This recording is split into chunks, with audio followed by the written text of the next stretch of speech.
Good morning. আজকে দানাং ট্রিপের third দিন বেরিয়ে পড়েছি বানা হিলস আর গোল্ডেন ব্রিজ দেখতে।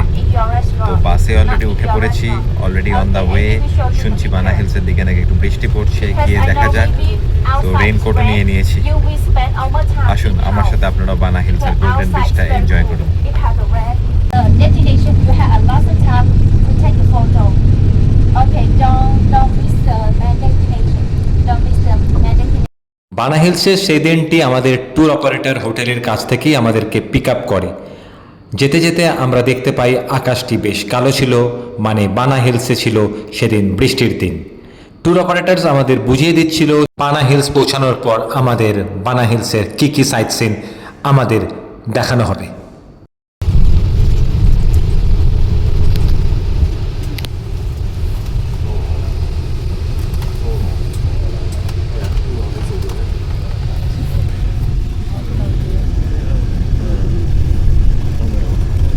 তো আমরা বানা হিলসের দিকে যাচ্ছি। বাসের কাচের মধ্যে দেখতেই পাচ্ছেন যে বৃষ্টির ছেটা, কারণ বৃষ্টি হচ্ছে। এমনি বানা হিলসের ওয়েদার আনপ্রেডিক্টেবল, কখনো বৃষ্টি হয় কখনো বৃষ্টি হয় না, কোনো ঠিক নেই। তো রেইনকোটও কিনে নিলাম আমরা। আমার মনে হয় এখানে বাস একটু ওয়েট করবে probably.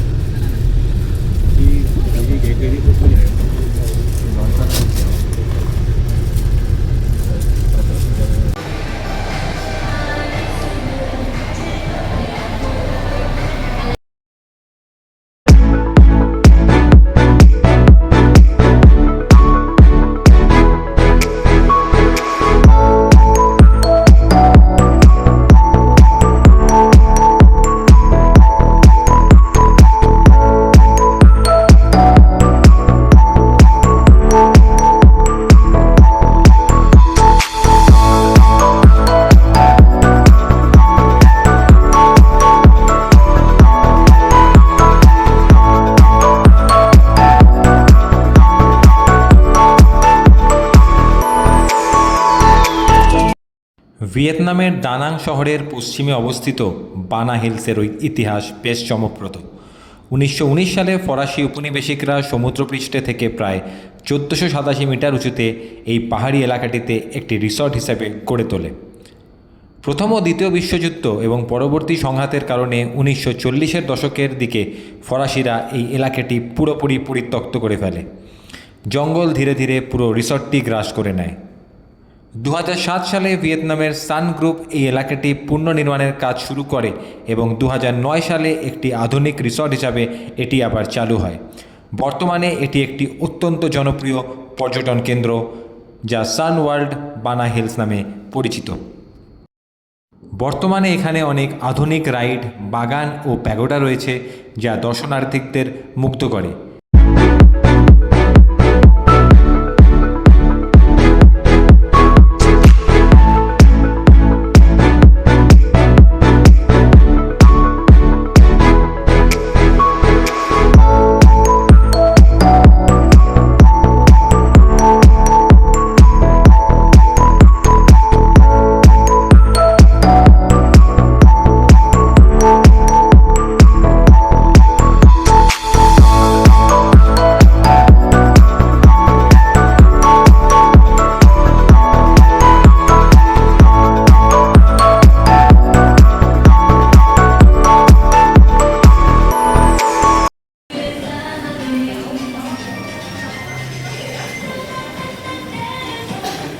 Vietnam is so beautiful. Bana Hills, I love you. Just চারিদিকের একবার ডেকোরেশন আর একদম বিউটি, সিনিক বিউটিটা দেখুন।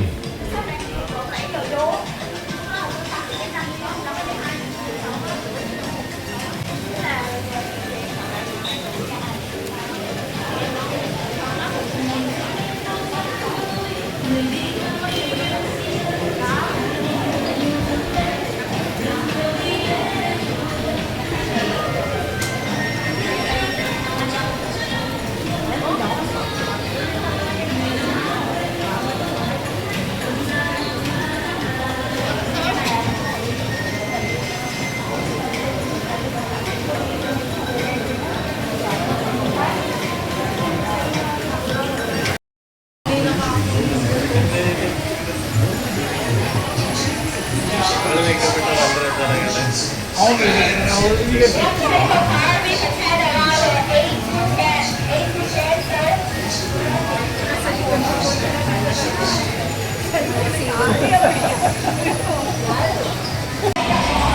এই কেবল কারে উঠছি, এই কেবল কারে করেই আমরা বানা হিলসের দিকে যাব আর কি।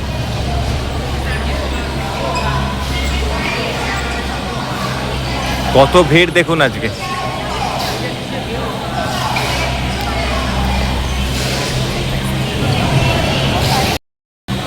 আর আমি পরে নিয়েছি রেইনকোট, বাইরে মারাত্মক বৃষ্টি হচ্ছে। কিছুদিন আগেও এই অঞ্চলের কেবল কার ব্যবস্থা দুটি গিনিস বুক অফ ওয়ার্ল্ড রেকর্ডের অধিকারী ছিল, যদিও পরবর্তীকালে সেগুলো ছাড়িয়ে যাওয়া হয়েছে। ভিত্তি থেকে চূড়া পর্যন্ত সরকারি পরিমাপে এর উচ্চতা ছিল 1291 মিটার। ওপরের দিকে এই গৌরবময় যাত্রাটি প্রায় 20 মিনিট সময় নেয় এবং মেঘের স্তরকেও ছাড়িয়ে অনেক উপরে উঠে যায়, যা মধ্য ভিয়েতনামের সেরা কিছু মনোরম দৃশ্য দেখার এক বিরল সুযোগ করে দেয়। উপরে ওঠার সময় অতিথিরা দেশের সমৃদ্ধ জীববৈচিত্র্য, বিশাল জলপ্রপাত প্রত্যক্ষ করবেন এবং নিচের সমুদ্রের জলের একটি পাখির চোখের মতো দৃশ্য উপভোগ করবেন। তো বানা হিলসের কেবল কার স্টেশন, একটা স্টেশন থেকে বানা হিলসের টপে এলাম, এবার আবার এসকালেটার দিয়ে উঠছি। বাইরে যা বৃষ্টি পড়ছে আর পুরো কুয়াশা হয়ে রয়েছে, ঠিক করে কেবল কার দিয়ে ঠিক করে দৃশ্যটা তুলতেই পারলাম না। যাই হোক, আপাতত ওপরে গিয়ে আপনাদেরকে দৃশ্য দেখাবো। এই টাইমটা এই একটা প্রবলেম, এখানকার ওয়েদার প্রচণ্ড মানে unpredictable.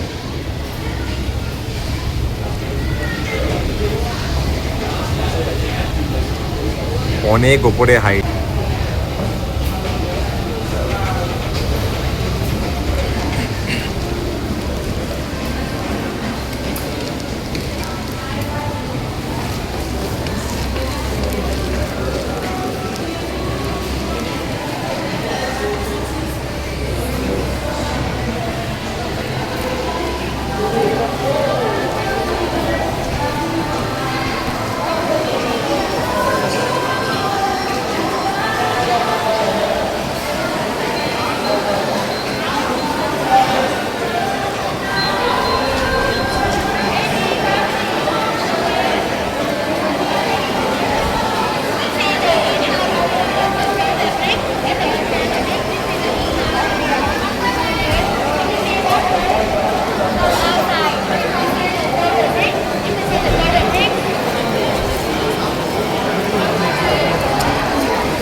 The famous golden bridge. 150 metre দীর্ঘ এই পথচারী সেতুটির মূল আকর্ষণ হলো এর নিচে থাকা দুটি বিশালাকার পাথুরে হাত। মূল নকশাকার ভিয়েত আন এর মতে এই হাতগুলো ঈশ্বরের হাত এবং সেতুটি একটি সোনালী সুতো হিসেবে কল্পনা করা হয়েছে, যা স্বর্গীয় প্রকৃতিকে পৃথিবীতে নিয়ে এসেছে।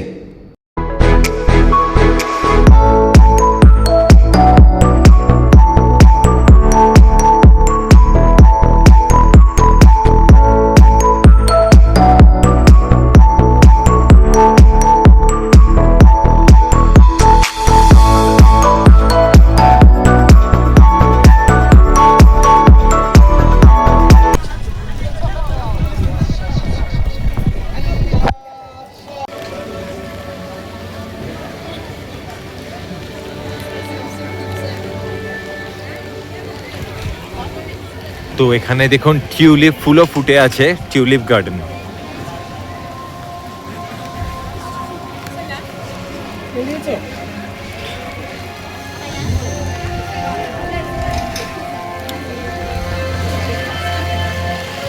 যা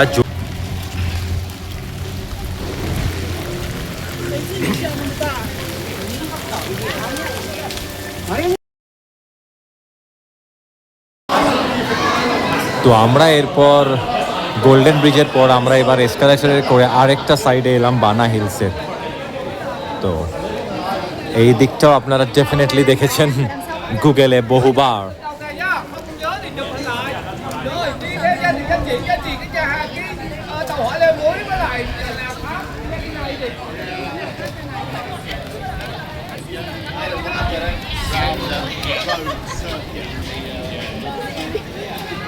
you guys go to the race?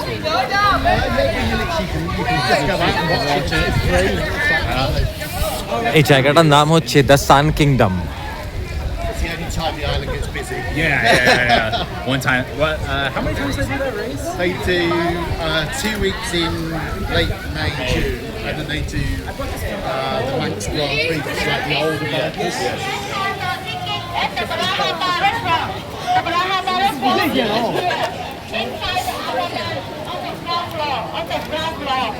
Okay, so okay, now we need to go around the 5 minutes to the direction. Okay, this way. Yeah. 2:45, but you need to go with me first.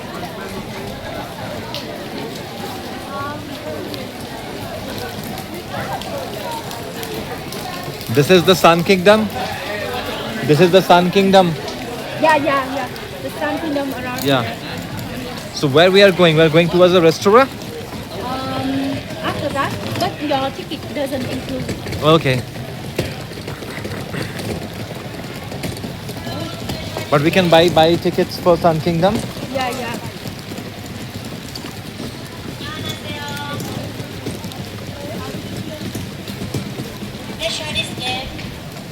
Top up, you will get one prize.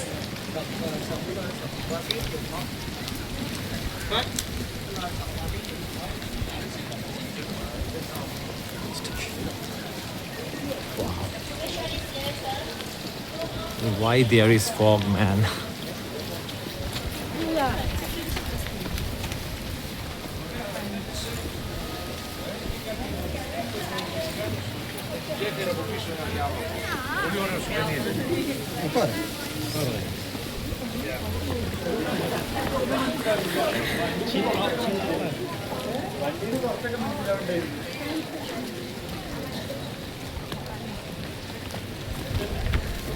So beautiful.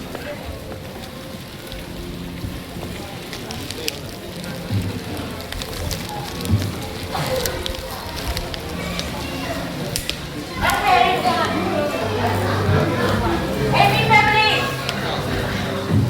because outside have a coffee and meat, it's easy to get lunch. So go with AB non-stop, okay?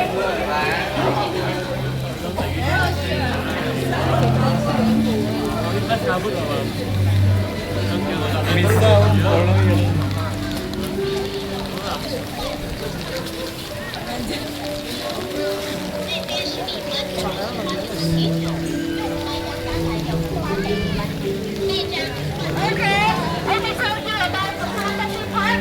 Fantasy Park, you can play game and watch this movie inside. Let's take it down this way. Let's take it down this way. They have total food. সামনে fantasy park. তো এবারে পৌঁছে গেলাম the French village. ফরাসি ঔপনিবেশিকরা গরম ও আর্দ্র আবহাওয়া থেকে বাঁচতে 1919 সালে এই পাহাড়ে একটি রিসর্ট তৈরি করেছিলেন। তারা এখানে ভিলা, বাগান এবং বিশ্রামের জায়গা বানিয়েছিলেন, কিন্তু যুদ্ধ এবং সময়ের কারণে সেগুলো ধ্বংস হয়ে যায়। মূল ফরাসি ভবনগুলো ধ্বংস হওয়ার পর 2007 সালের দিকে ভিয়েতনামের সান ওয়ার্ল্ড নামের একটি কর্পোরেশন এই স্থানটিকে নতুন রূপ দেয়। তারা 19 শতকের ইউরোপীয় নকশা অনুসরণ করে একটি কাল্পনিক ও শৈল্পিক ফ্রেঞ্চ ভিলেজ তৈরি করেন। এই ফ্রেঞ্চ ভিলেজটি কোনো প্রাচীন ঐতিহাসিক শহর নয়, বরং এটি একটি থিম পার্কের মতো। এখানে যা যা দেখতে পাওয়া যায়: গথিক আর্কিটেকচার, এখানে সেন্ট ডেনিস ক্যাথেড্রাল এর মতো বিখ্যাত ফরাসি স্থাপত্য ও গির্জার নিখুঁত আদল তৈরি করা হয়েছে। পাথর বাঁধানো রাস্তা, পুরো গ্রামটিতে ঘুরে দেখার জন্য প্রাচীন ইউরোপীয় ধাঁচের পাথরের রাস্তা ও দুর্গ রয়েছে। কেবল কার, এখানে পৌঁছানোর জন্য বিশ্বের দীর্ঘতম অবিচ্ছিন্ন নন স্টপ সিঙ্গেল ট্র্যাক কেবল কার রয়েছে, যেখান থেকে পুরো অঞ্চলের চমৎকার দৃশ্য দেখা যায়।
কপালটাই খারাপ, বানা হিলস এত সুন্দর দেখতে, আমরা ইনস্টাগ্রামে যে দেখে থাকি পুরো কুয়াশাতে পুরো পুরো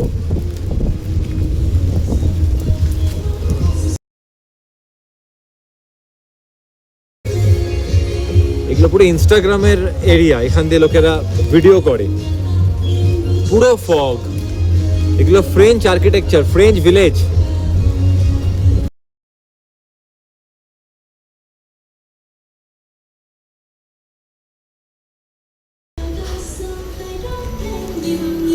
এখানে ম্যাক্সিমাম টাইমে বৃষ্টি পড়ে, সেপ্টেম্বর মাসে এলে একমাত্র বানা হিলস ঠিকঠাক দেখা যায়।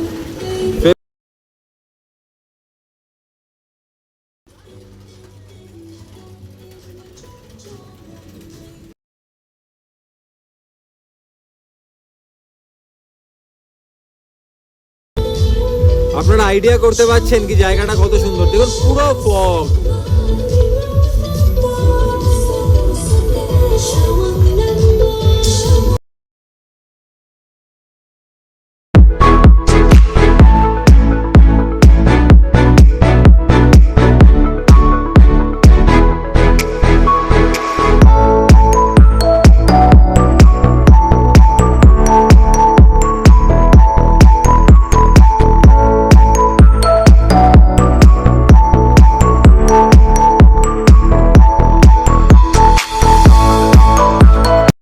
বৃষ্টিটা কমেছে এখন হালকা, কিন্তু ফগ।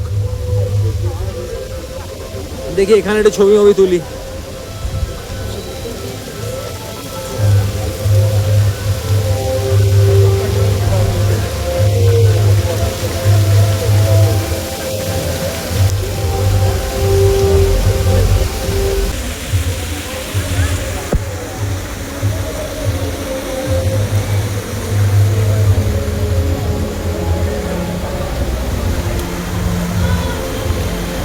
যাই উপরে, বৃষ্টিটা কমে গেছে কিন্তু কুয়াশা তো যাচ্ছে না।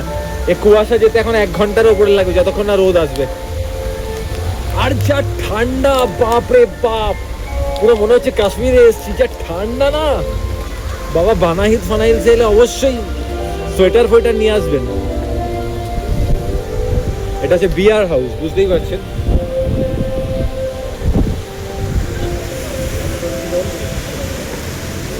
আমি শুধু ভাবছি এটা এত সুন্দর যে যদি মানে রোদ থাকতো তাহলে কতটা না সুন্দর লাগতো।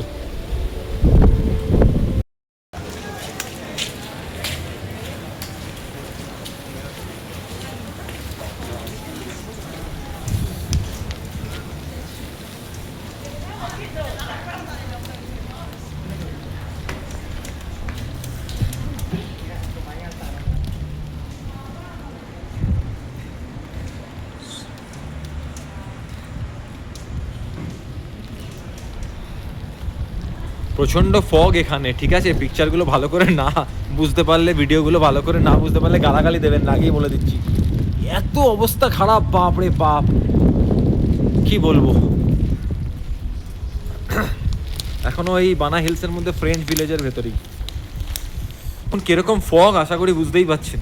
আকাশটার অবস্থা দেখুন, বৃষ্টিটা কমে গেছে কিন্তু ফগটা আর এখনো যায়নি।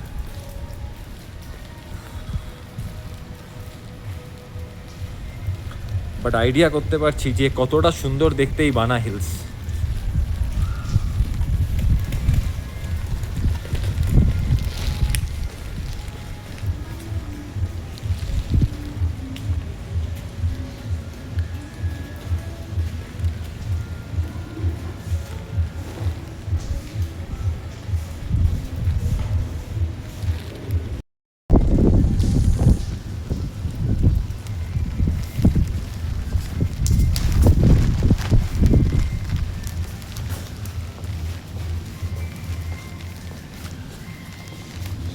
পুরো ভিডিওটা এই দেখুন, এই বানা হিলসের ভেতরেও হোটেল ডে লিওন। এটা একটা hotel actually.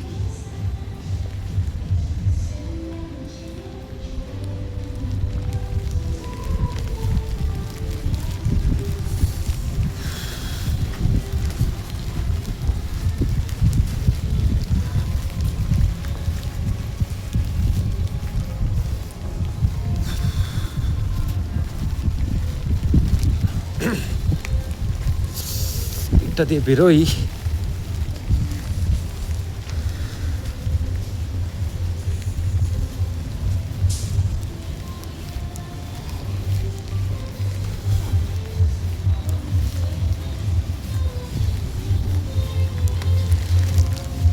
You can go from here.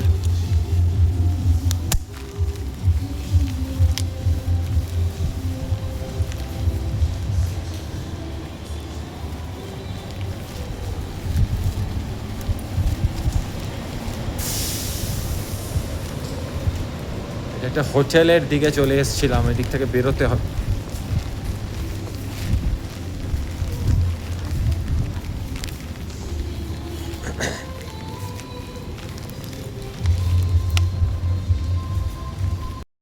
তো আমি একটা আমেরিকান টি নিচ্ছি উইথ মিল্ক। Thank you. বানা হিলসে এখনও আছি, মুষলধারে বৃষ্টি পড়ে যাচ্ছে, তাই ভাবলাম ক্যাফেতে বসে একটা টি খাই। দেখুন এখানে মিল্কটা আলাদা দেয়, মানে you have to mix. Fine.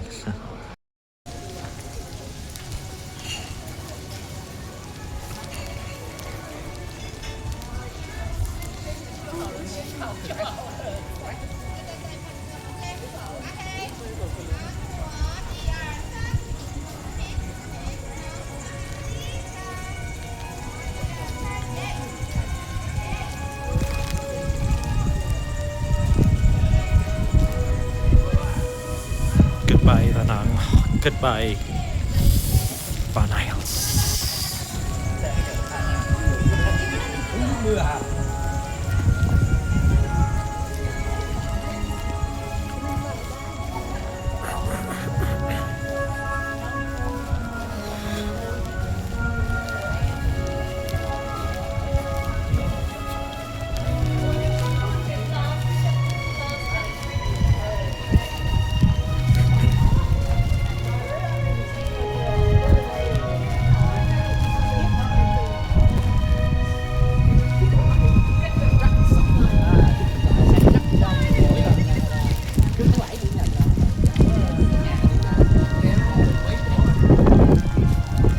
And এরপরে আমরা দানাংয়ের দিকে চলে যাই।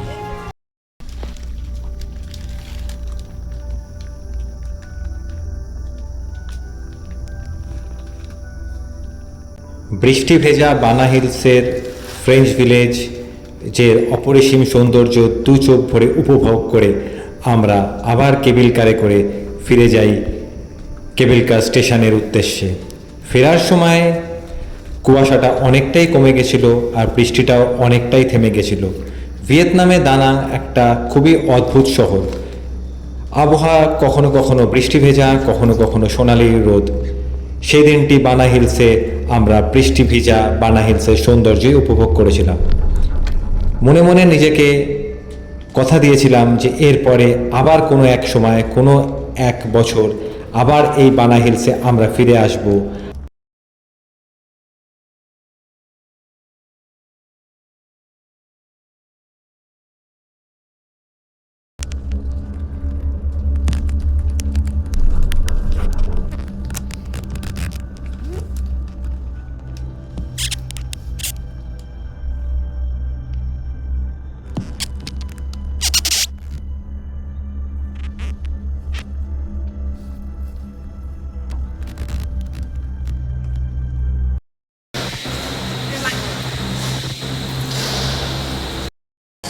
তো বানা হিলসের ট্রিপ শেষ করে আমরা আবার বাসের দিকে রওনা হচ্ছিলাম। এবার এখান থেকে ডাইরেক্ট হোটেল।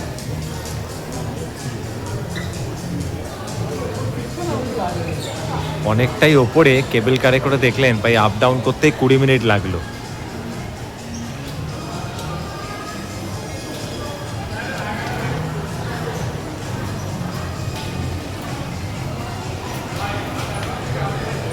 খুব সুন্দর বানা হিলস ও দানাং। সেদিনকার বানা হিলস সফর দিয়ে আমাদের দানাংয়ের সফর শেষ হয়। এরপর আমরা হোটেলে পৌঁছে যাই আর আমরা সেদিনকে তাড়াতাড়ি খাওয়া দাওয়া সেরে তাড়াতাড়ি রাত্রিবেলায় শুয়ে পড়ি। পরের দিন ভোরবেলায় ছিল আমাদের হ্যানয়ের জন্য ফ্লাইট।